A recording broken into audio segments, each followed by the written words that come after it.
Hello guys, welcome back to my class. In today's class we are going to teach you model verbs for all competitive exam part 1 presented by ಕವಿರಾಜರಿಗೆ. ಇವತ್ತಿನ ತರಗತಿಗೆ ತಮ್ಮೆಲ್ಲರಿಗೂ ಸ್ವಾಗತ ಬಯಸ್ತಾ ಇವತ್ತಿನ ತರಗತಿಯಲ್ಲಿ ನಾವು model verbs ಬಗ್ಗೆ ಕಲಿಯೋಣ. ಮಾಡೆಲ್ ವರ್ಬ್ಸ್ ಅಂದ್ರೆ ಆಕ್ಸಿಲರಿ ವರ್ಬ್ಸ್ ಅಂತ ಕೂಡ ನಾವು ಕರಿತಾ ಇರ್ತೀವಲ್ಲ. ಸೊ ಎಲ್ಲ ಒಂದು ಕಾಂಪಿಟೇಟಿವ್ ಎಕ್ಸಾಮ್ಗೆ ಈ ಒಂದು ಟಾಪಿಕ್ ತುಂಬಾನೇ ಇಂಪಾರ್ಟೆಂಟ್ ಆದದ್ದು. ಸೊ ಅದಕ್ಕಾಗಿ ಈ ವಿಡಿಯೋನ ಕೊನೆವರೆಗೂ ನೋಡಿ ಹಾಗೂ ನಿಮ್ಮೆಲ್ಲ ಫ್ರೆಂಡ್ಸ್ ಜೊತೆ ಕೂಡ ಶೇರ್ ಮಾಡ್ಕೊಳ್ಳಿ ಮತ್ತು ನಮ್ಮ ವಿಡಿಯೋಕ್ಕೆ ಒಂದು ಲೈಕ್ ಕೊಡಿ ಅಂತ ಹೇಳ್ತಾ ಇವತ್ತು ಕ್ಲಾಸನ್ನು ಸ್ಟಾರ್ಟ್ ಮಾಡೋಣ. ನೋಡೋಣ ಪ್ರಾರಂಭದಲ್ಲಿ ನಾವು what is model verbs. So model verb ಅಂದ್ರೆ ಏನು ಅಂತ ನಾವು ಅದನ್ನು ತಿಳ್ಕೋಬೇಕು. ಯಾಕಂದ್ರೆ ವರ್ಬ್ ಮತ್ತು ಹೆಲ್ಪಿಂಗ್ ವರ್ಬ್ ಬಗ್ಗೆ ನಾವು ಜಾಸ್ತಿ ತಿಳ್ಕೊಂಡಿದ್ವಿ, ಬಟ್ ಈ ಮಾಡೆಲ್ಸ್ ಬಗ್ಗೆ ನಾವು ಜಾಸ್ತಿ ಗೊತ್ತಿರೋದಿಲ್ಲ, ಹೌದಾ? ಸೊ ಅದಕ್ಕಾಗಿ ನಾವು ಏನ್ ಮಾಡಬೇಕಂದ್ರೆ ಬಿಗಿನಿಂಗ್ ಅಲ್ಲಿ ಮಾಡೆಲ್ ವರ್ಬ್ಸ್ ಅಂದ್ರೆ ಏನು ಅಂತ ನಾವು ಸ್ಟಡಿ ಮಾಡೋಣ.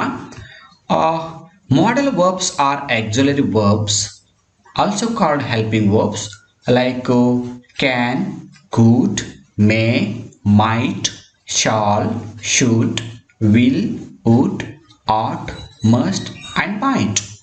So ಈ auxiliary model verbs ಅಂದ್ರೆ model verbs are auxiliary verbs. So model verbs ಅಂದ್ರೆ ಬೇರೆ ಏನು ಅಲ್ಲ, ಅವು ಕೂಡ auxiliary verbs. ಈ auxiliary verbs ಅಂದ್ರೆ ನಾವು ಎದಕ್ಕೆ ಅಂತ ಕರಿತೀವಿ ಅಂದ್ರೆ are also called helping verbs. ಇವು ಕೂಡ ಒಂದು ರೀತಿ ಹೆಲ್ಪಿಂಗ್ ವರ್ಬ್. ನಾವೇನಂತಾರೆ am, is, are, was, were, shall, will ಇವೆಲ್ಲ ಬಳಸ್ತೀವಲ್ಲ ಹೆಲ್ಪಿಂಗ್ ವರ್ಬ್. ಅದೇ ತರ ಈ ಮಾಡೆಲ್ ವರ್ಬ್ ಕೂಡ ಹೆಲ್ಪಿಂಗ್ ವರ್ಬ್ ತರಾನೇ. ಅದಕ್ಕೆ ಇವಾಗ ನಾವು ಏನ್ ಕರಿತೀವಿ ಅಂದ್ರೆ ಒಂದು ಮಾಡೆಲ್ ಅಂತ ಕೂಡ ಕರಿತೀವಿ ಅಥವಾ ಆಕ್ಸಿಲರಿ ವರ್ಬ್ ಅಂತ ಕೂಡ ಕರಿತೀವಿ. So modal auxiliary verbs example ಯಾವಂದ್ರೆ can, could, may, might, shall, should, will, would, ought, must and might. ಇವೆಲ್ಲ ಮಾಡೆಲ್ಸ್ಗಳಿಗೆ ಒಂದು example. Yes, next modal verbs add meaning to the main verb in a sentence. ಏನ್ ಮಾಡ್ತವೆ model verb, ಏನ್ ವ್ಯತ್ಯಾಸ ಇದೆ, ಇದು ಏನ್ ಕೆಲಸ ಮಾಡುತ್ತೆ? ಸೊ ಮಾಡೆಲ್ ವರ್ಬ್ಸ್ ಏನ್ ಮಾಡ್ತವೆ ಅಂದ್ರೆ ಆಡ್ ಮಾಡ್ತವೆ. ಏನ್ ಆಡ್ ಮಾಡ್ತವೆ? Meaning to the main verb. So main ವರ್ಬಿನ ಒಂದು ಅರ್ಥವನ್ನ ಅಂದ್ರೆ ಮುಖ್ಯ ಕ್ರಿಯಾಪದದ ಅರ್ಥವನ್ನ ಇನ್ನಷ್ಟು ವಿಸ್ತರಿಸುತ್ತೆ. ಯಾವ ತರ ವಿಸ್ತರಿಸುತ್ತೆ? In a sentence by expressing possibility, ability, permission or obligation. ಅಂದ್ರೆ ಮುಖ್ಯ ಕ್ರಿಯಾಪದವನ್ನ ಅಂದ್ರೆ ಮುಖ್ಯ ಕ್ರಿಯಾಪದದ ಅರ್ಥವನ್ನ ಇನ್ನಷ್ಟು ಏನ್ ಮಾಡ್ತಾವೆ ಅಂದ್ರೆ ಅವು ಆಡ್ ಮಾಡ್ತಾವೆ. ಒಂದು ಮೀನಿಂಗ್ ಅನ್ನ ನಾವು ಹೆಚ್ಚಿನ ಒಂದು ಮೀನಿಂಗ್ ಅನ್ನ ಆಡ್ ಮಾಡ್ತವೆ. ಅಂದ್ರೆ ಟೋಟಲ್ ಆಗಿ ಇವು ಮೇನ್ ವರ್ಬಿಗೆ ಹೆಲ್ಪ್ ಮಾಡ್ತವೆ ಅಂತ ಅರ್ಥ ಕೊಡುತ್ತೆ. ಸೊ ಏನ್ ಎಕ್ಸ್ಪ್ರೆಸ್ ಮಾಡ್ತವೆ ಇವು? ಈ ಮಾಡೆಲ್ ವರ್ಬ್ಸ್ ಅಂದ್ರೆ ಏನ್ ಎಕ್ಸ್ಪ್ರೆಸ್ ಆಗುತ್ತೆ ಅಂದ್ರೆ ಒಂದು ಪಾಸಿಬಿಲಿಟಿ. ಪಾಸಿಬಿಲಿಟಿ ಅಂದ್ರೆ ಸಾಧ್ಯತೆ. ಆಮೇಲೆ ಎಬಿಲಿಟಿ ಎಕ್ಸ್ಪ್ರೆಸ್ ಮಾಡ್ತಾವೆ. ಪಾಸಿಬಿಲಿಟಿ ಆಯ್ತು, ಎಬಿಲಿಟಿ. ಎಬಿಲಿಟಿ ಅಂದ್ರೆ ಏನು? ಶಕ್ತಿ ಅಥವಾ ಸಾಮರ್ಥ್ಯ ಅಂತ ಹೇಳ್ತೀವಿ. ಆಮೇಲೆ ಪರ್ಮಿಷನ್. ಪರ್ಮಿಷನ್ ಅಂದ್ರೆ ಅನುಮತಿ ಪಡೆಯೋದು, ಹೌದಾ? R obligation. ಆಬ್ಲಿಗೇಷನ್ ಅಂದ್ರೆ ನಿರ್ಬಂಧ ಅಥವಾ ಕಟ್ಟುಪಾಡು. ಸೊ ಈ ಒಂದು 4 ಮೀನಿಂಗ್ ಅನ್ನ ಒಂದು ಸೆಂಟೆನ್ಸ್ ಅಲ್ಲಿ ಎಕ್ಸ್ಪ್ರೆಸ್ ಮಾಡ್ತವೆ. ಈ ಒಂದು ಮೀನಿಂಗ್ ಅನ್ನ ಎಕ್ಸ್ಪ್ರೆಸ್ ಮಾಡೋ ಸಲುವಾಗಿ ಹೆಲ್ಪ್ ಮೇನ್ ವರ್ಬ್ಗೆ ಏನ್ ಮಾಡ್ತವೆ ಅಂದ್ರೆ ಸಹಾಯ ಮಾಡ್ತವೆ. ಇವುಗಳನ್ನ ನಾವು ಮಾಡೆಲ್ ವರ್ಬ್ಸ್ ಅಂತ ಕರಿತೀವಿ. ಮಾಡೆಲ್ ವರ್ಬ್ಸ್ ಅಂತ ಕರಿತೀವಿ, ಆಕ್ಸಿಲರಿ ವರ್ಬ್ಸ್ ಅಂತ ಕೂಡ ಕರಿತೀವಿ. ಎಸ್. ಸೊ ನೆಕ್ಸ್ಟ್ ಎಕ್ಸಾಂಪಲ್ ನೋಡಿ, ಐ ಕ್ಯಾನ್ ಸ್ಪೀಕ್ ಇಂಗ್ಲಿಷ್. ಈ ಒಂದು ಸೆಂಟೆನ್ಸ್ ಏನಿದೆ ಟು ಎಕ್ಸ್ಪ್ರೆಸ್ ಅಬಿಲಿಟಿ, ಹೌದಾ? ಈಗ ನೋಡಿ, ಐ ಕ್ಯಾನ್ ಸ್ಪೀಕ್ ಇಂಗ್ಲಿಷ್, ನಾನು ಇಂಗ್ಲಿಷ್ ಮಾತನಾಡಬಲ್ಲೆ. ಇದು ಏನ್ ಅರ್ಥ ಕೊಡ್ತಾ ಇದೆ? ಟು ಎಕ್ಸ್ಪ್ರೆಸ್ ಅಬಿಲಿಟಿ, ನಮ್ಮ ಸಾಮರ್ಥ್ಯವನ್ನ ಎಕ್ಸ್ಪ್ರೆಸ್ ಮಾಡ್ತಾ ಇದೆ, ಹೌದಾ? ನೋಡಿ, ಇಲ್ಲಿ ಸ್ಪೀಕ್ ಅನ್ನೋದು ಏನಿದೆ ಮೇನ್ ವರ್ಬ್ ಇದೆ. ಈ ಮೇನ್ ವರ್ಬನ್ನ ಇನ್ನಷ್ಟು ಮೀನಿಂಗ್ ಅನ್ನ ಆಡ್ ಮಾಡ್ತಾ ಇದೆ ಕ್ಯಾನ್ ಅನ್ನೋದು, ಹೌದಾ? ಕ್ಯಾನ್ ಅಂತಕ್ಕಂಥ ಏನ್ ಮಾಡುತ್ತೆ? ಮೇನ್ ವರ್ಬಿನ ಮೀನಿಂಗಿಗೆ ಇನ್ನಷ್ಟು ಇನ್ನೊಂದು ಅರ್ಥವನ್ನ ಕೊಡುತ್ತೆ. ನೋಡಿ ಇಲ್ಲಿ ಏನ್ ಕೊಡ್ತಾ ಇದೆ ಅದು, ನಾ ಐ ಸ್ಪೀಕ್ ಇಂಗ್ಲಿಷ್ ಇದ್ರೆ ನಾನು ಇಂಗ್ಲಿಷ್ ಮಾತನಾಡುತ್ತೇನೆ ಅಂತ ಅಷ್ಟೇ ಇರ್ತಿತ್ತು. But I can speak English ಅಂದ್ರೆ ಏನಾಗುತ್ತೆ? ನಾನು ಇಂಗ್ಲಿಷ್ ಮಾತನಾಡಬಲ್ಲೆ. It shows our capacity, our ability ಅಂತ ಹೇಳ್ತೀವಿ, ಹೌದಾ? ಈ ಸೆಂಟೆನ್ಸ್ ಏನ್ ಎಕ್ಸ್ಪ್ರೆಸ್ ಮಾಡ್ತಾ ಇದೆ? ನಾನು ಇಂಗ್ಲಿಷ್ ಮಾತನಾಡಬಲ್ಲೆ ಅಂದ್ರೇನು, ನನಗೆ ಆ ಒಂದು ಅಬಿಲಿಟಿ ಇದೆ, ಆ ಒಂದು ಶಕ್ತಿ ಸಾಮರ್ಥ್ಯ ಇದೆ ಅಂತ ಎಕ್ಸ್ಪ್ರೆಸ್ ಮಾಡ್ತಾ ಇದೆ. ಅದಕ್ಕಾಗಿ ನಾನು ಮುಂದೆ ಹಾಕಿದ್ದು ನೋಡಿ, ಟು ಎಕ್ಸ್ಪ್ರೆಸ್ ಅಬಿಲಿಟಿ, ಹೌದಾ? ಆದ್ರೆ ಇಲ್ಲಿ ಮಾಡೆಲ್ ವರ್ಬ್ ಏನ್ ಮಾಡ್ತಾ ಇದೆ? ಈ ಮುಖ್ಯ ಕ್ರಿಯಾಪದಕ್ಕೆ ವಿಶೇಷವಾದ ಅರ್ಥವನ್ನ ಕೊಡ್ತಾ ಇದೆ. ಅದು ಯಾವ ಅರ್ಥ ಅಂದ್ರೆ ಅಬಿಲಿಟಿ, ಟು ಎಕ್ಸ್ಪ್ರೆಸ್ ಅಬಿಲಿಟಿ ಅಂತ ಹೇಳ್ತೀವಿ. ಇದೇ ಈ ಮಾಡೆಲ್ ವರ್ಬ್ಗಳ ಒಂದು ಕೆಲಸ. Next example, may I come in sir? To ask permission. ನೋಡಿ, may I come in sir, ಇಲ್ಲಿ ಮಾಯ್ ಆಗಿದೆ, ಮಾಯ್ ಐ ಅಲ್ಲ, ಇದು ಮೇ ಐ ಆಗಬೇಕು. ನೋಡಿ, ಇದೊಂದು ಸಲ ಓದ್ಕೊಳ್ಳಿದು, ನೀವು ಓದ್ಕೋಬೇಕಾದ್ರೆ ಬೆಸ್ಟ್ ಕರೆಕ್ಷನ್ ಮಾಡ್ಕೊಳ್ಳಿ. ಇದು MAY ಆಗಬೇಕು, ಮೇ. Yes, MAY. ಇದಿಷ್ಟು ಕರೆಕ್ಷನ್ ಅನ್ನ ಮಾಡ್ಕೊಳ್ಳಿ. May I come in sir, may I come in sir ಅಂದ್ರೇನು? ಟು ಆಸ್ಕ್ ಪರ್ಮಿಷನ್, ಅದು ಪರ್ಮಿಷನ್ ಅನ್ನ ಬಳಸೋ ಸಲುವಾಗಿ ನಾವು ಯೂಸ್ ಮಾಡ್ತೀವಿ. ನೋಡಿ ಏನ್ ಕೇಳ್ತಾ ಇದೆ, ಟು ಆಸ್ಕ್ ಪರ್ಮಿಷನ್ ಅಂದ್ರೆ ನಾನು ಒಳಗಡೆ ಬರಬಹುದೇನಾ ಸರ್ ಅಂತ, ಬರಬಹುದಾ? ಹೌದಾ? ಅಂದ್ರೆ ಇಲ್ಲಿ ಕಮ್ ಅಂತಕ್ಕಂಥ ಮೇನ್ ವರ್ಬ್ಗೆ ಒಂದು ವಿಶೇಷವಾದ ಅರ್ಥವನ್ನು ಕೊಡ್ತಾ ಇದೆ ಈ ಮೇ ಅನ್ನೋದು. Yes. Next example, you shouldn't smoke. ನೋಡಿ, ಯು ಶುಡಂಟ್ ಸ್ಮೋಕ್ ಅಂದ್ರೆ ನೀನು ಸೇದಬಾರದು, ಧೂಮಪಾನ ಮಾಡಬಾರದು ಅಂತ. ಇದು ಏನು ಕೊಡ್ತಾ ಇದೆ? ಟು ಗಿವ್ ಅಡ್ವೈಸ್, ಸಲಹೆ ಕೊಡ್ತಾ ಇದೆ. ಧೂಮಪಾನ ಮಾಡಬೇಡಿ, ಧೂಮಪಾನ ಆರೋಗ್ಯಕ್ಕೆ ಒಳ್ಳೇದಲ್ಲ ಅಂತ ಸಲಹೆ ಕೊಡ್ತಾ ಇದೆ. ಯು ಶುಡಂಟ್ ಸ್ಮೋಕ್ ಅಂದ್ರೆ ಏನು? To give advice. ಇಲ್ಲಿ ಸ್ಮೋಕ್ ಅಂತಕ್ಕಂಥದ್ದು ಏನಾಗುತ್ತೆ? ವರ್ಬ್ ಆಗುತ್ತೆ. ಸೊ ಈ ವರ್ಬಿಗೆ ಒಂದು ವಿಶೇಷವಾದ ಅರ್ಥವನ್ನು ಕೊಡ್ತಾ ಇದೆ ಈ ಶುಡ್ ಅಂತಕ್ಕಂಥದ್ದು. ಸೊ ವರ್ಬಿಗೆ ಒಂದು ಎಕ್ಸ್ಟ್ರಾ ಮೀನಿಂಗ್ ಅನ್ನು ಆಡ್ ಮಾಡ್ತಕ್ಕಂಥದ್ದೇ ಈ ಮಾಡಲ್ ವರ್ಬ್ಸ್ಗಳ ಒಂದು ಕೆಲಸ ಅಂತ ನಾವು ಇಲ್ಲಿವರೆಗೆ ನೋಡಿದ್ವಿ. ಸೊ ಇದು ಬೇಸಿಕ್ ಆಗಿ ಮಾಡಲ್ ವರ್ಬ್ಸ್ ಅಂದ್ರೆ ಏನು, ಮಾಡಲ್ ವರ್ಬ್ಸ್ ಅಂದ್ರೆ ಯಾವ್ಯಾವು ಅಂತ ನಾವು ತಿಳ್ಕೊಂಡಿವಿ. ಹೌದಾ? ಈಗ ನೆಕ್ಸ್ಟ್ ನಾವು ಏನ್ ಮಾಡ್ಬೇಕಂದ್ರೆ ಒಂದೊಂದಾಗಿ ಡೀಟೇಲ್ ಆಗಿ ಕಲಿಬೇಕಾಗುತ್ತೆ. ಯಾಕಂದ್ರೆ ಮಾಡಲ್ ವರ್ಬ್ಸ್ಗಳು ಸಾಕಷ್ಟಿವೆ. ಕ್ಯಾನ್ ಕೂಡ ಆಗಿರ್ಬೋದು, ಮೇ ಮೈಟ್ ಆಗಿರ್ಬೋದು, ಶಾರ್ಟ್ ಶುಡ್ ಆಗಿರ್ಬೋದು, ವಿಲ್ ವುಡ್ ಆಗಿರ್ಬೋದು, ಆಟ್, ಮಸ್ಟ್ ಅಂಡ್ ಮೈಟ್, ಇವೆಲ್ಲ ಮಾಡಲ್ ವರ್ಬ್ಗಳೇ. ಬಟ್ ಇಲ್ಲಿ ಪ್ರತಿಯೊಂದನ್ನ ನಾವು ಇಂಡಿವಿಜುವಲ್ ಆಗಿ ಕಲಿಬೇಕಾಗುತ್ತೆ. ಯಾಕಂದ್ರೆ ಪ್ರತಿಯೊಂದು ಮಾಡಲ್ ವರ್ಬ್ ಅಲ್ಲಿ ಮತ್ತೆ ಬೇರೆ ಬೇರೆ ಒಂದು ಸೆಕ್ಷನ್ಸ್ ಬರುತ್ತೆ. ಅದಕ್ಕಾಗಿ ನಾವು ಏನ್ ಮಾಡ್ತಾ ಇದ್ರೆ ಈ ಕ್ಯಾನ್ ಕುಡ್ ಅನ್ನ ಎರಡು ಒಂದೇ ಕಲಿಬಹುದು. ಯಾಕಂದ್ರೆ ಕ್ಯಾನ್ ಅದು ನಾವು ಪಾಸ್ಟ್ ಫಾರ್ಮ್ ಅಲ್ಲಿ ನಾವು ಏನ್ ಮಾಡ್ತೀವಿ ಅಂದ್ರೆ ಕುಡ್ ಆಗಿ ಬಳಸ್ತೀವಿ. ಹೌದಾ?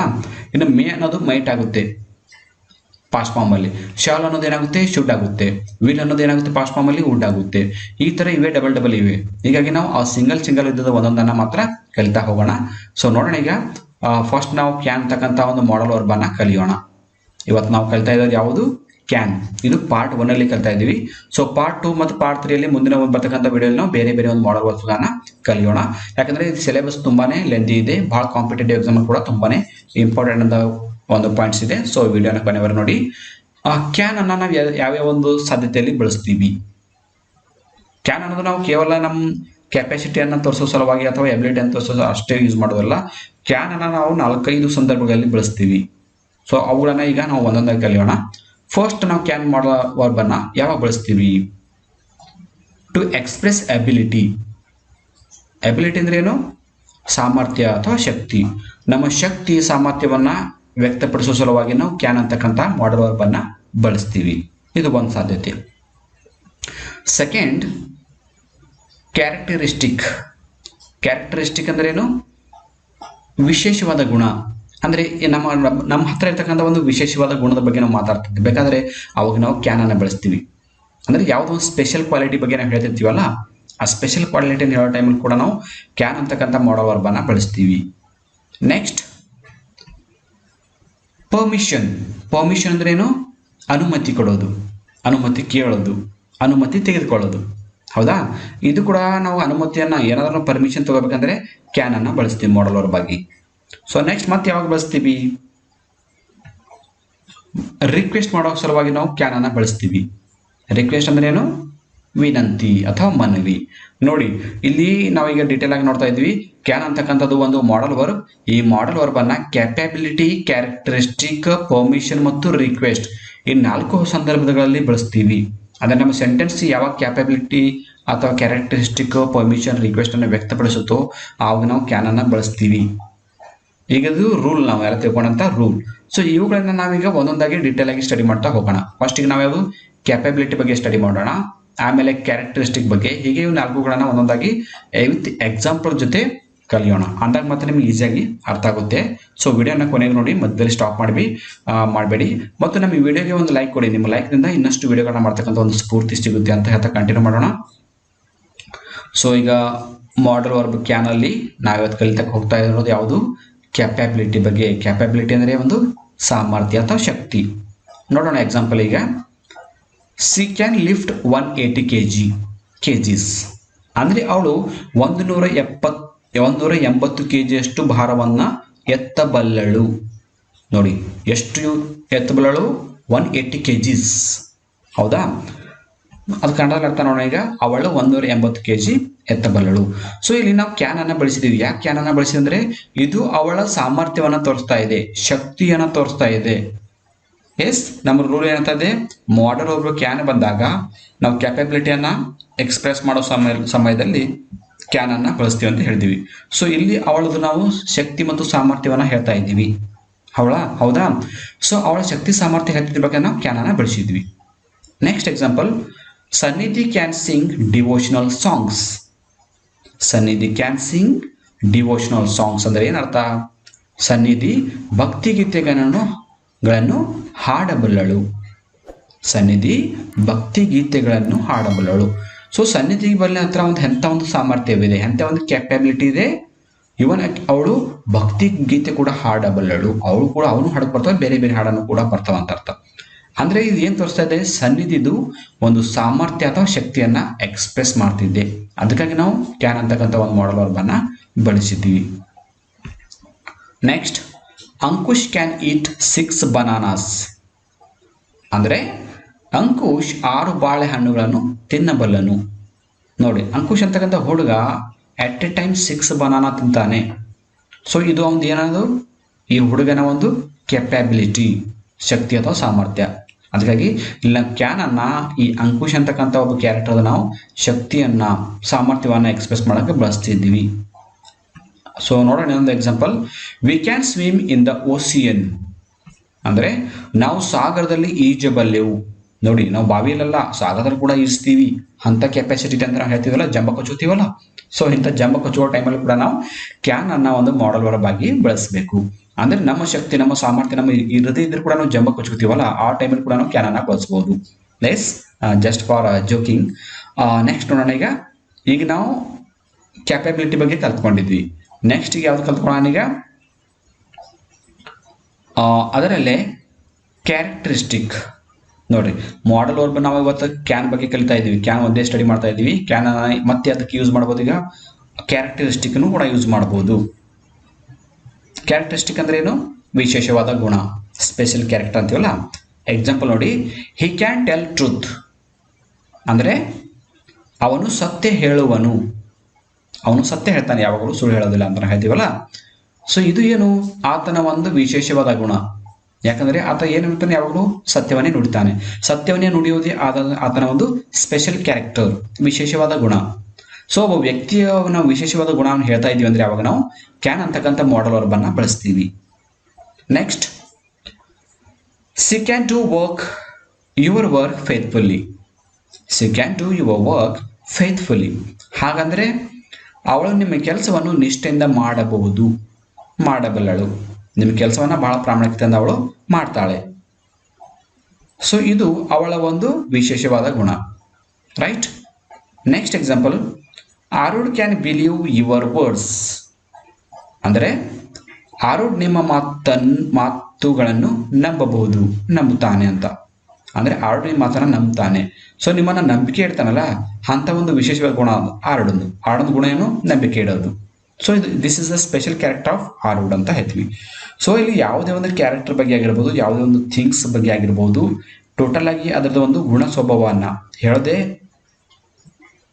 ಹೇಳೋ ಸಲುವಾಗಿ ನಾವು ಕ್ಯಾನ್ ಅನ್ನ ಬಳಸ್ತೀವಿ. Fourth example, we can work for our nation. ಅಂದ್ರೆ ನಾವು ನಮ್ಮ ರಾಷ್ಟ್ರಕ್ಕಾಗಿ ಕೆಲಸ ಮಾಡಬಹುದು. ಅಂದ್ರೆ ನಮ್ಮ ದೇಶಕ್ಕಾಗಿ ನಾವು ಏನಾದರೂ ಮಾಡಬೇಕು ಅಂತ. ಹೌದು, ನಮ್ಮ ದೇಶಕ್ಕಾಗಿ ನಾವು ಏನಾದರೂ ಮಾಡಬೇಕು. That is our special character, our Indian special character ಅಂತ ಹೇಳ್ತೀವಲ್ಲ. ಹೌದು. ಸೊ ನಮ್ಮ ಗುಣಗಳನ್ನ ಎಕ್ಸ್ಪ್ರೆಸ್ ಮಾಡೋದೇ ಈ ಕ್ಯಾನ್, ರೈಟ್? ಸೊ ಇವತ್ತು ನಾವು ಕ್ಯಾನ್ ಬಗ್ಗೆ 2 ತಿಳ್ಕೊಂಡಿವಿ. ಒಂದು ಕ್ಯಾರೆಕ್ಟರಿಸ್ಟಿಕ್, ಇನ್ನೊಂದು ನಾವು ಹಿಂದೊಂದು ಕಲ್ತ್ಕೊಂಡಿವಿ. ಈಗ ನಾವು ಮುಂದೆ ಇನ್ನೊಂದು ಕಲಿಯೋಣ. ಈಗ ನೆಕ್ಸ್ಟ್ ಯಾವ್ದು ಕಲಿಯೋಣ ಅಂದ್ರೆ ಮಾಡಲ್ ವರ್ಬ್ ಕ್ಯಾನ್ ಅಲ್ಲಿ ನಾವೀಗ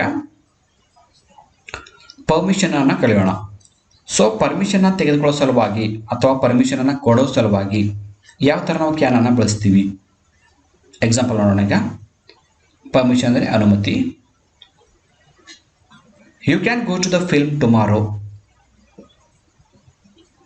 you can go to the film tomorrow ಅಂದರೆ ನೀವು ನಾಳೆ ಚಿತ್ರಕ್ಕೆ ಹೋಗಬಹುದು. ಅಂದರೆ ನೀವು ಪಿಕ್ಚರ್ ನೋಡೋಕೆ ನಾಳೆ ಹೋಗ್ಬೋದು. ನಾಳೆ ಹೋಗ್ಬೋದು ಅಂದರೆ ಏನರ್ಥ? ನಿಮಗೆ ಪರ್ಮಿಷನ್ ಸಿಕ್ಕಿದೆ. ಎಸ್, ಯಾವಾಗ ಸಿಕ್ಕಿದೆ? ನಾಳೆ, ಇವತ್ತಲ್ಲ. ಅಂದರೆ ಈ ಥರದ ಒಂದು ಪರ್ಮಿಷನ್ನ ಹೇಳೋದು ಸಲುವಾಗಿ ನಾವು ಕ್ಯಾನ್ ಅನ್ನ ಬಳಸ್ತೀವಿ. ನೆಕ್ಸ್ಟ್, ಇದು ಪರ್ಮಿಷನ್ ಕೊಟ್ಟಿದ್ದೆ ತೆಗೆದುಕೊಂಡದ ಹೇಳಿ. ಇದು ಸೆಂಟೆನ್ಸ್ 1 ಹೇಳಿ. You can go to the film tomorrow ಅಂತ ಸೆಂಟೆನ್ಸ್ ಇದೆ. ಹೌದಾ? ನೀವು ನಾಳೆ ಚಿತ್ರಕ್ಕೆ ಹೋಗಬಹುದು. ಸೊ ಇದು ಪರ್ಮಿಷನ್ ಕೊಟ್ಟಿದ್ದ, ತೆಗೆದುಕೊಂಡಿದ್ದ. ಸೊ ಕಾಮೆಂಟಲ್ಲಿ ಕಾಮೆಂಟ್ ಮಾಡಿ, ಹೌದಾ? ನಿಮ್ಗೆ ಕಾಮೆಂಟ್ಗಾಗಿ ನಾನು ವೇಟ್ ಮಾಡ್ತಾ ಇದ್ದೀನಿ. ನಾನು ಈ ಒಂದು ವರ್ಕ್ ಕೊಡ್ತಾ ಇದ್ದೀನಿ ಏನಂತ, ನೀವು ನಾಳೆ ಚಿತ್ರಕ್ಕೆ ಹೋಗ್ಬೋದು ಅಂತಕ್ಕಂಥ ಒಂದು ಸೆಂಟೆನ್ಸು ಪರ್ಮಿಷನ್ ಕೊಟ್ಟ ಹಾಗೇನಾ ಅಥವಾ ಪರ್ಮಿಷನ್ ತೆಗೆದುಕೊಂಡ ಹಾಗೇನಾ ನಿಮ್ಮ ಕಾಮೆಂಟಲ್ಲಿ ತಿಳಿಸಿ. Yes, next second example, he can bring the book later. He can bring the book later ಅಂದ್ರೆ ಏನು? ಅವನು ನಂತರ ಪುಸ್ತಕವನ್ನು ತರಬಹುದು. ಸೊ ಅಂದ್ರೆ ಈಗ ಬುಕ್ ತರಲಿಕ್ಕೆ ಪರವಾಗಿಲ್ಲ, ಆ ನಂತರ ತಂದರೂ ಕೂಡ ನಡೆಯುತ್ತೆ. ಸೊ ಇದು ಕೂಡ ಒಂದು ಅನುಮತಿ ಕೊಟ್ಟಂಗೆ. ಅಂದರೆ ಫಾರ್ ಎಕ್ಸಾಂಪಲ್ ನೋಡಿ, ಬುಕ್ ತರದೆ ನಾನು ಸ್ಕೂಲಿಗೆ ಹೋಗಿದ್ದೆ. ಸೊ ಟೀಚರ್ ಹೇಳ್ತಾರೆ, ಬುಕ್ ತಂದಿಲ್ಲದೆ ಸ್ಕೂಲಿಂದ ಹೊರಗಡೆ ಹೋಗುವ ಅಂತ ಹೇಳ್ಬೋದು, ಹೌದಾ? ಬಟ್ ಅವ್ರು ಆಗ್ತಾರೆ ಹೇಳಿಲ್ಲ, ಅವನು ನಂತರ ಪುಸ್ತಕ ತರಬಹುದು. ಸೊ ಪರವಾಗಿಲ್ಲ, ಇವತ್ತು ಕೂತ್ಕೋ, ಆ ನಂತರ ಒಂದು ಪೀರಿಯಡ್ ಆದ ನಂತರ ಅವರು ನಿನ್ನ ಬುಕ್ಕನ್ನು ತೆಗೆದುಕೋಬಾ ಅಂತ ಹೇಳ್ತಾರಲ್ಲ. ಸೊ ಇದು ಕೂಡ ಒಂದು ಪರ್ಮಿಷನ್ ಕೊಟ್ಟಾಗೆ ಕ್ಲಾಸಲ್ಲಿ ಕೂತ್ಕೊಳ್ಳೋಕ್ಕೆ. ಇಲ್ಲಿ ಕೂಡ ಹಾಗೆ, ಅವನು ನಂತರ ಪುಸ್ತಕವನ್ನು ತರಬಹುದು, ಈಗಿಲ್ಲಂದ್ರೆ ಪರವಾಗಿಲ್ಲ, ಆ ನಂತರ ಆದ್ರೆ ತರ್ಲಿ. Yes, next, she can stay here after the class. ಹಾಗಂದ್ರೆ ಅವಳು ತರಗತಿಯ ನಂತರ ಇಲ್ಲಿಯೇ ಉಳಿಯಬಹುದು. ಅಂದರೆ ಕ್ಲಾಸ್ ಮುಗಿದ ಮ್ಯಾಗ ಅವಳು ಇಲ್ಲೇ ಇದ್ರೂ ಕೂಡ ಪರವಾಗಿಲ್ಲ, ಇರಬಹುದು ಒಂದು ಪರ್ಮಿಷನ್ ಅನ್ನ ಕೊಟ್ಟರು. ಏನಂತ? ಕ್ಲಾಸ್ ಮುಗಿದ ನಂತರ ಕೂಡ ಇಲ್ಲೇ ಇರಲ್ಲ. ಅದಕ್ಕಾಗಿ ನಾವು ಇಲ್ಲಿ ಕ್ಯಾನ್ ಅನ್ನ ಬಳಸಿದ್ವಿ. ಸೊ ಈ ಕ್ಯಾನ್ ಏನು ಎಕ್ಸ್ಪ್ರೆಸ್ ಮಾಡ್ತಾ ಇದೆ? ಪರ್ಮಿಷನ್ ಅನ್ನ ಎಕ್ಸ್ಪ್ರೆಸ್ ಮಾಡ್ತಾ ಇದೆ. Next example, may I come in sir. ನೋಡಿ ಮತ್ತೆ ಬಂತು double, May I come in sir. ಇದು ಏನಾಗ್ತಾ ಇದೆ? ಅನುಮತಿ ಕೇಳ್ತಾ ಇದ್ದೀವಿ, ಅಂದ್ರೆ ಒಳಗಡೆ ಬರಬಹುದೇ ಸರ್ ಅಂತ. ಒಳಗಡೆ ಬರಬಹುದೇ ಸರ್ ಅಂದ್ರೇನು? ಪರ್ಮಿಷನ್ ಕೇಳಿದ ಹಾಗೆ. ಈಗ ನಾವು ಕ್ಲಾಸ್ ರೂಮಲ್ಲಿ ಬರಬೇಕಾದ್ರೆ ನಮ್ಮ ಟೀಚರ್ಸ್ ಕೇಳ್ತೀವಲ್ಲ, may I come in sir ಅಂತ. ಸೊ ಇದು ಕೂಡ ನಾವು ಪರ್ಮಿಷನ್ ಅನ್ನ ಬಳಸೋಕೆ ಯೂಸ್ ಮಾಡ್ತೀವಿ. ಎಸ್, ನೆಕ್ಸ್ಟ್ ನೋಡಿ, ನಾನು ಬರಬಹುದೇ ಸರ್ ಅಂತಕ್ಕಂಥದ್ದು ಎಸ್ ಮಾಡಲ್ ವರ್ಬ್ಸ್. ಕ್ಯಾನಲ್ಲಿ ಮತ್ತೆ ಇನ್ನೊಂದು ಯಾವ್ದು ಕಲಿತಾ ಇದೀವಿ ನಾವೀಗ? ರಿಕ್ವೆಸ್ಟ್, ಹೌದಾ? ರಿಕ್ವೆಸ್ಟ್ ಅಂದ್ರೇನು? ವಿನಂತಿ ಮಾಡಿಕೊಳ್ಳೋದು, ಮನವಿ ಮಾಡಿಕೊಳ್ಳೋದು. ಸೊ ನಾವು ಕ್ಯಾನ್ ಅನ್ನ ರಿಕ್ವೆಸ್ಟ್ ಮಾಡೋಕೆ ಕೂಡ ಯೂಸ್ ಮಾಡ್ತೀವಿ. ಸೊ ಯಾವ ತರ ಕ್ಯಾನ್ ಅನ್ನ ಬಳಸ್ಕೊಂಡು ರಿಕ್ವೆಸ್ಟ್ ಮಾಡಬೇಕು ಅನ್ನೋದು ಈಗ ನೋಡೋಣ. Can you do this for me? Can you do this for me? ಹಾಗಂದ್ರೇನು? ನನಗಾಗಿ ನೀವು ಇದನ್ನು ಮಾಡಬಹುದೇ? ಅಂದ್ರೆ ನನ್ನ ಸಲುವಾಗಿ ಇದೊಂದು ಕೆಲಸ ಮಾಡಿಕೊಡ್ತೀರೇನು ಅಂತ ರಿಕ್ವೆಸ್ಟ್ ಮಾಡ್ಕೊಂಡಂಗೆ. ನೋಡಿ ಪ್ಲೀಸ್ ನನ್ನ ಸಲುವಾಗಿ ಇದೊಂದು ಕೆಲಸ ಮಾಡಿಕೊಡಿ ಅಂತೀವಲ್ಲ, ಸೊ ಆ ಥರ. ಸೊ ಅವಾಗ ನಾವು ಕೂಡ ಕ್ಯಾನ್ ಅನ್ನ ಬಳಸ್ತೀವಿ. Next, can you pass the mobile please? ಅಂದರೆ ಮೊಬೈಲ್ ಆ ಕಡೆ ಇರುತ್ತೆ, ಸ್ವಲ್ಪ ದೂರದಲ್ಲಿ ಇರುತ್ತೆ. ಸೊ ಪಾಸ್ ಮಾಡ್ತೀರಾ ಸ್ವಲ್ಪ ಅಂತೀವಲ್ಲ, can you pass the mobile please? ದಯವಿಟ್ಟು ನೀವು ಮೊಬೈಲ್ ಅನ್ನು ರವಾನಿಸಬಹುದೇ ಅಂತ. ಎಸ್, ಇಲ್ಲಿ ಪ್ಲೀಸ್ ಅಂತಕ್ಕಂಥ ವರ್ಡ್ ಆಲ್ರೆಡಿ ಬಂದಿದೆ, ಹೀಗಾಗಿ ಅದು ರಿಕ್ವೆಸ್ಟ್ ಆಗುತ್ತೆ, no doubt. Next, can he help me in a need? ಹಾಗಂದ್ರೆ ಅವರು ನನಗೆ ಅಗತ್ಯವಿರುವಲ್ಲಿ ಸಹಾಯ ಮಾಡಬಹುದೇ? ಅಂದ್ರೆ ಎಮರ್ಜೆನ್ಸಿ ಟೈಮ್ಗೆ ಅವ್ರು ನಮ್ಗೆ ಹೆಲ್ಪ್ ಮಾಡಬಹುದೇನು ಅಂತ ರಿಕ್ವೆಸ್ಟ್ ಮಾಡ್ಕೋತಿದ್ದಾರೆ. ಎಸ್, ಏನಂತ ರಿಕ್ವೆಸ್ಟ್ ಮಾಡ್ಕೋತಾರೆ? ನೋಡಿ ನನಗೆ ಈಗ ಸಹಾಯ ಬೇಡ, ನನಗೆ ಎಮರ್ಜೆನ್ಸಿದಾಗ ಸಹಾಯ ಮಾಡಿ ಅಂತ ರಿಕ್ವೆಸ್ಟ್ ಮಾಡ್ತಾ ಇದೆ. ಸೊ ರಿಕ್ವೆಸ್ಟ್ ಮಾಡಲು ನಾವು ಎಲ್ಲಾಗೂ ಕ್ಯಾನ್ ಅನ್ನೇ ಬಳಸಿದ್ವಿ. ನೋಡಿ ಫಸ್ಟ್ ಸೆಂಟೆನ್ಸ್ ಅಲ್ಲಿ ಕ್ಯಾನ್, ಸೆಕೆಂಡ್ ಸೆಂಟೆನ್ಸ್ ಅಲ್ಲಿ ಕೂಡ ಕ್ಯಾನ್, ಥರ್ಡ್ ಸೆಂಟೆನ್ಸ್ ಅಲ್ಲೂ ಕೂಡ ಕ್ಯಾನ್ ಬಳಸಿದ್ವಿ. ಈಗ ನಾವು ಫೋರ್ತ್ ಎಕ್ಸಾಂಪಲ್ ನೋಡ್ತಾ ಇದ್ದೀವಿ. Can she give me a glass of water? ಅಂದರೆ ಅವಳು ನನಗೆ ಒಂದು ಲೋಟ ನೀರು ಕೊಡಬಹುದೇನು ಅಂತ ರಿಕ್ವೆಸ್ಟ್ ಮಾಡ್ಕೋತೀವಿ. ಸೊ ನಾವು ರಿಕ್ವೆಸ್ಟ್ ಮಾಡೋ ಸಂದರ್ಭದಲ್ಲೂ ಕೂಡ ಕ್ಯಾನ್ ಅನ್ನ ಬಳಸ್ತೀವಿ ಅಂತ ಇದ್ರ ಮೂಲಕ ನಮಗೆ ಗೊತ್ತಾಗ್ತಾ ಇದೆ. ಸೊ ಇಲ್ಲಿವರೆಗೆ ನಾವು ಕ್ಯಾನ್ ಅನ್ನ 4 ಹಂತಗಳಲ್ಲಿ ಯಾವ ತರ ಬಳಸಬೇಕು ಅಂತ ಕಲ್ತ್ಕೊಂಡಿದ್ವಿ. ಸೊ ಮುಂದಿನ ಒಂದು ವಿಡಿಯೋಲಿ ನಾವು ಇನ್ನೂ ಬೇರೆ ಬೇರೆ ಮಾಡಲ್ ವರ್ಬ್ಸ್ಗಳ ಬಗ್ಗೆ ಕಲಿಯೋಣ. ಇದು ಕೇವಲ ಪಾರ್ಟ್ 1 ಆಯಿತು. ಇನ್ನು ಪಾರ್ಟ್ 2 ಮತ್ತು ಪಾರ್ಟ್ 3 ಅಲ್ಲಿ ನಾವು ಬೇರೆ ನಾವು ವಿಡಿಯೋನ ಕಲಿಯೋಣ. ಮತ್ತು ಈ ವಿಡಿಯೋ ನಿಮ್ಗೆ ಹೇಗೆ ಅನಿಸ್ತು ಅನ್ನೋದ್ರ ಬಗ್ಗೆ ಒಂದು ಕಾಮೆಂಟ್ ಅಲ್ಲಿ ತಿಳಿಸಿ. ಯಾಕಂದ್ರೆ ಇಲ್ಲಿ ಏನಾದರೂ ಕರೆಕ್ಷನ್ಸ್ ಮಾಡ್ಕೊಳ್ಳಿದ್ರೆ ಅಥವಾ ನಿಮ್ಗೆ ಏನಾದರೂ ಸಜೆಷನ್ಸ್ ಕೊಡೋದಿದ್ರೆ ಅಥವಾ ಇನ್ನೂ ಈ ತರ ವಿಡಿಯೋ ಮಾಡಿದ್ರೆ ನಿಮ್ಗೆ ಚೆನ್ನಾಗಿ ತಿಳಿಯುತ್ತೆ ಅಂತ ಏನಾದರೂ ನಿಮ್ಮಲ್ಲಿ ಐಡಿಯಾ ಇದ್ರೆ ಐಡಿಯಾವನ್ನು ದಯವಿಟ್ಟು ಕಾಮೆಂಟ್ ಬಾಕ್ಸ್ ಅಲ್ಲಿ ತಿಳಿಸಿ. ಹಾಗೂ ನಮ್ಮ ವಿಡಿಯೋಗೆ ಒಂದು ಲೈಕ್ ಮಾಡಿ ಮತ್ತು ನಮ್ಮ ಚಾನಲ್ಗೆ ಸಬ್ಸ್ಕ್ರೈಬ್ ಆಗಿಲ್ಲ ಅಂದ್ರೆ ಪಕ್ಕದಲ್ಲಿರ್ತಕ್ಕಂಥ ರೆಡ್ ಬೆಲ್ ಐಕಾನ್ ಮೇಲೆ ಕ್ಲಿಕ್ ಮಾಡಿ ಮತ್ತು ನಮ್ಮ ಚಾನಲ್ಗೆ ಸಬ್ಸ್ಕ್ರೈಬ್ ಆಗಿ ಅಂತ ಹೇಳ್ತಾ ಇವತ್ತಿನ ಕ್ಲಾಸ್ ಅನ್ನ ಇಲ್ಲೇ ಮುಗಿಸ್ತಾ ಇದ್ದೀನಿ. So thank you all for watching the video. If you like the video, subscribe to our channel to get more videos. Thank you all.